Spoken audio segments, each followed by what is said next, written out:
आइए अब इस प्रॉब्लम को देखते हैं।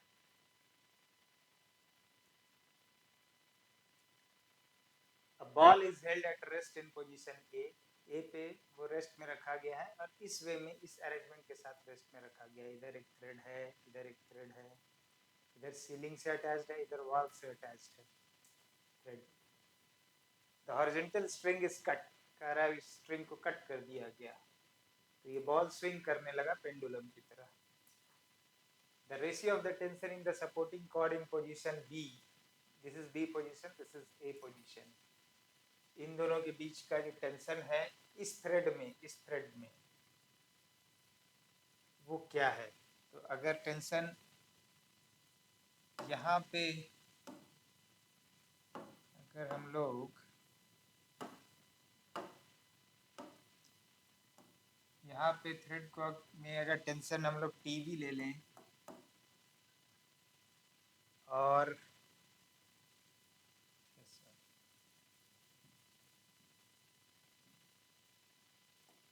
यहाँ पे थ्रेड में टीए है,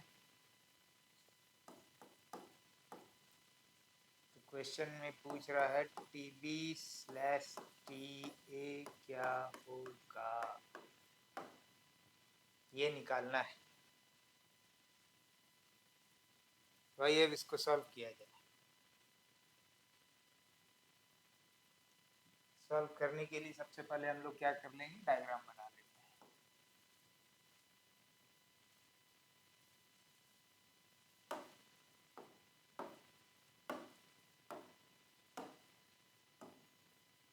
ये हमने सीलिंग बना ली।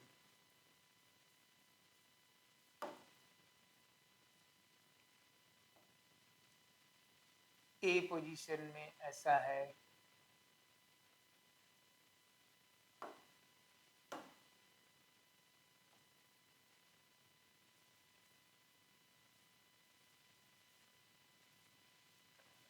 ये हो गया बी पोजीशन।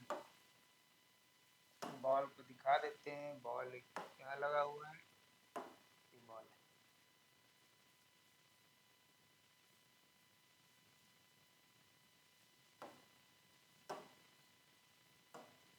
ये वर्टिकल लाइन ड्रॉ कर देते हैं। ये एंगल दी हुई है 45 डिग्री, एंगल दी हुई है 45 डिग्री। ये जो पोजीशन है वो ए है, ये पोजीशन बी है।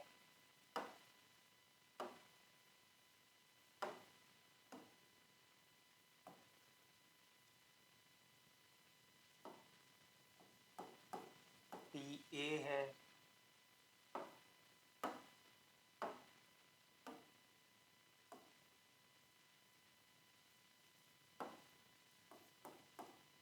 टी बी है। यहाँ पे और कौन कौन सा फोर्स काम कर रहा है, इस जगह पे ए पॉइंट पे एक जो हॉरिजॉन्टल थ्रेड है उसकी वजह से टेंशन होगा इस डायरेक्शन में, इसको अगर हम लोग पी एच बोल दे। दूसरा क्या होगा,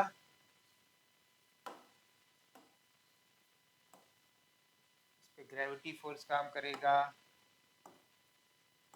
एम जी।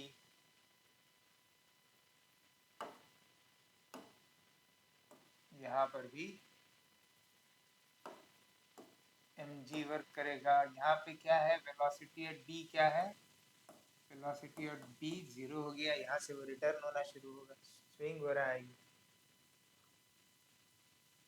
ए पोजीशन पे ये थ्रेड लगी हुई है, ये थ्रेड लगी हुई है बॉल स्टेशनरी में, तो वहाँ पे सारे फोर्सेस इक्विलिब्रियम है, sum of all the forces will be 0 हो जाएगा, क्योंकि बॉल उस समय इक्विलिब्रियम स्टेट में है।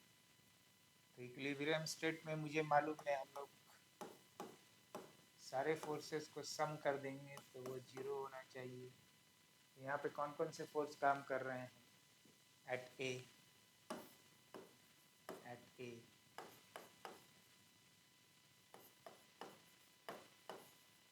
ये काम कर रहे हैं, टी एच, एंड इसको अगर हम लोग W ले लें, W से लिखे W is equal to M G, W ये 0 होगा, तो यहाँ पे इक्विलिब्रियम स्टेट में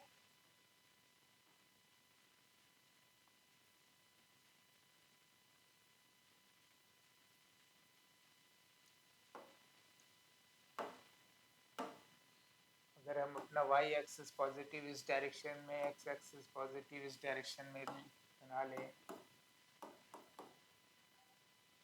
तो TA का y कंपोनेंट कितना हो जाएगा?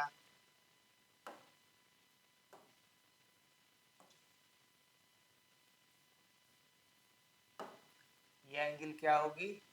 ये 45 डिग्री होगा। तो TA का y कंपोनेंट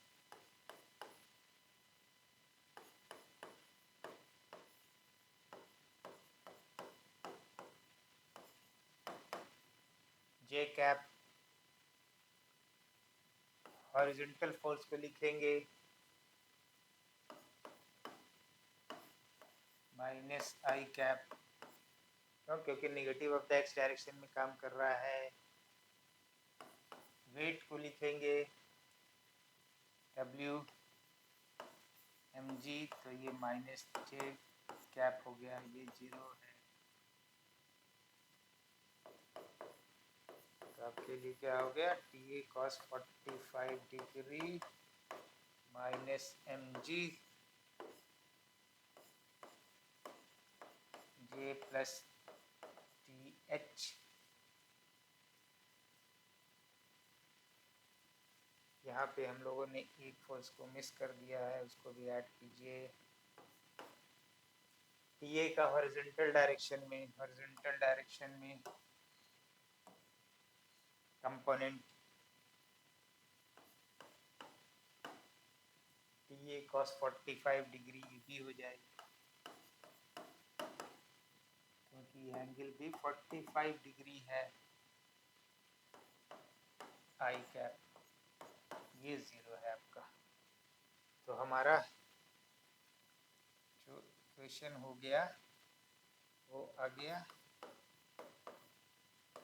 ये cos 45 degree minus TH I cap equal to 0। इस इक्वेशन को सेटिस्फाई करने के लिए क्या होना चाहिए? ये भी 0 होना चाहिए और ये भी 0 होना चाहिए। तो हमारे लिए काम का चीज़ कौन है? हमें पता करना है TA, और यहाँ mg के टर्म में हमें मालूम हो जाएगा। तो मैं इसको ही लेके करता हूँ, ये 0 है, चलिए तो इसको 0 कीजिए आप।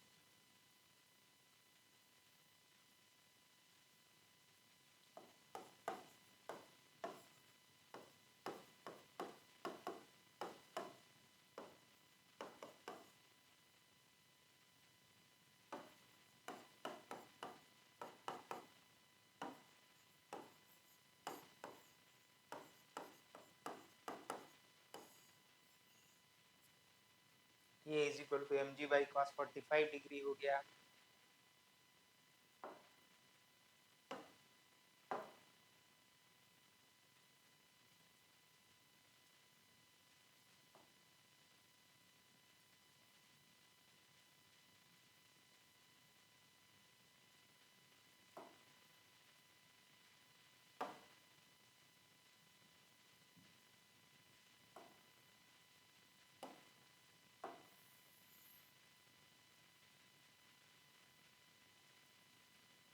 अब B पे हम आते हैं।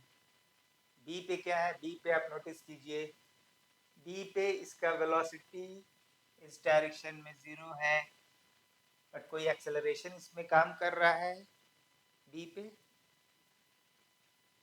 तो it has come to stop, but यहाँ से इसका डायरेक्शन रिवर्स हो रहा है। तो इट मीन्स क्या है? इस पे एक्सेलरेशन इस डायरेक्शन में, इसके टेंजेंट डायरेक्शन में काम कर रहा है, ठीक है। और वो कहाँ से काम कर रहा है? वो mg के इस कंपोनेंट से, mg का जो कंपोनेंट है जो इस पे परपेंडिकुलर है इस लाइन पे, उसकी वजह से इस डायरेक्शन में इसमें एक्सेलरेशन है। एक्सेलरेशन किस डायरेक्शन में 0 है? एक्सेलरेशन 0 है इसका सेंटर की ओर। क्यों 0 है? क्योंकि v भी 0 है, क्योंकि मुझे मालूम है v² बाई r जो होता है वो सेंट्रीपिटल एक्सेलरेशन होता है, बट v जीरो है, v एट v जीरो है, तो 0/r तो ये 0 होगा। तो इसका मतलब क्या है कि इसके अलोंग हम जो भी फोर्स का जो सम लेंगे वो 0 होना चाहिए, तभी इसके अलोंग कोई एक्सेलरेशन नहीं है। तो इसके अलोंग कौन कौन सा फोर्स काम कर रहा है, टीबी है, लिख दो टीबी, और इसका कंपोनेंट इन दिस डायरेक्शन, तो ये 45 डिग्री है, तो ये भी आपका 45 डिग्री है, तो mg का cos 45 degree.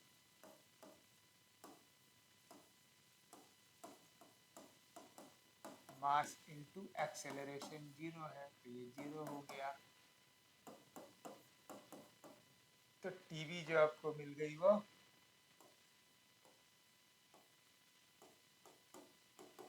mg cos 45 degree, TV by TA निकालना है आपको, टीए मालूम है यहाँ पे, mg बाई cos 45 डिग्री, तो आप लिख दीजिए यहाँ पे।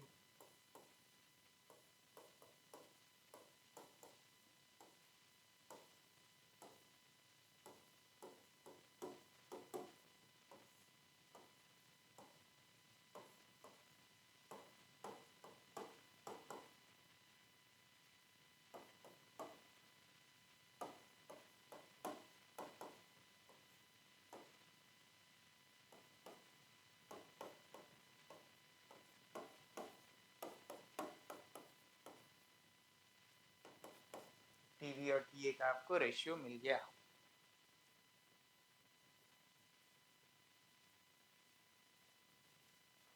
चीज को यहाँ समझना, बस सिर्फ आप इसको आप समझिए, ये इम्पोर्टेंट कि मैंने यहाँ पे ये ऐसा कैसे लिखा।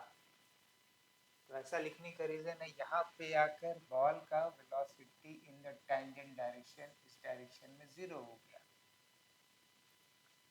तो यहाँ से वो रिटर्न होएगा, फिर बॉल को स्विंग कर रहा है टू एंड फ्रो, तो यहाँ से रिटर्न होगा, बट ये बॉल यहाँ पे स्टेशनरी हो गया। इसका मतलब नहीं है कि इस पे कोई रिजल्टेंट एक्सेलरेशन नहीं है, इसका एक्सेलरेशन है। वो एक्सेलरेशन कौन सा है, जो mg का जो कंपोनेंट इस डायरेक्शन में होगा उसकी वजह से इसका एक्सेलरेशन इस डायरेक्शन में होगा। तो इस डायरेक्शन का फोर्स आपका 0 नहीं है।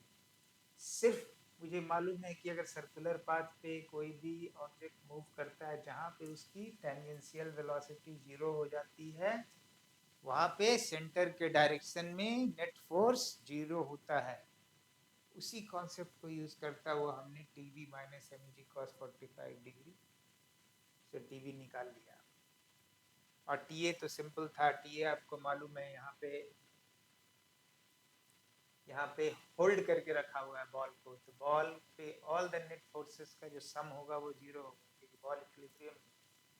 तो इससे हमने यहाँ से ऐसा लिख दिया, वर्टिकल डायरेक्शन में हॉरिजॉन्टल कंपोनेंट में कन्वर्ट कर दिया, तो इसका सम 0 है। अब जे कैप के डायरेक्शन में 0 है फोर्सेस, आई कैप के डायरेक्शन में 0 होना चाहिए टू सेटिस्फाई दिस इक्वेशन, क्योंकि ये वेक्टर फॉर्म में है। तो यहाँ से हमको इस वाले पार्ट से मुझे टीए मिल गया था। टीए और टीवी आपको मिला हुआ है, इसे आप सॉल्व कर लीजिए, टीवी और टीए का रेशियो निकाल लीजिए। अगर कहीं अंडरस्टैंडिंग में दिक्कत हो तो रेज योर हैंड और comment in the comment box, मैं एक्सप्लेन करूँगा।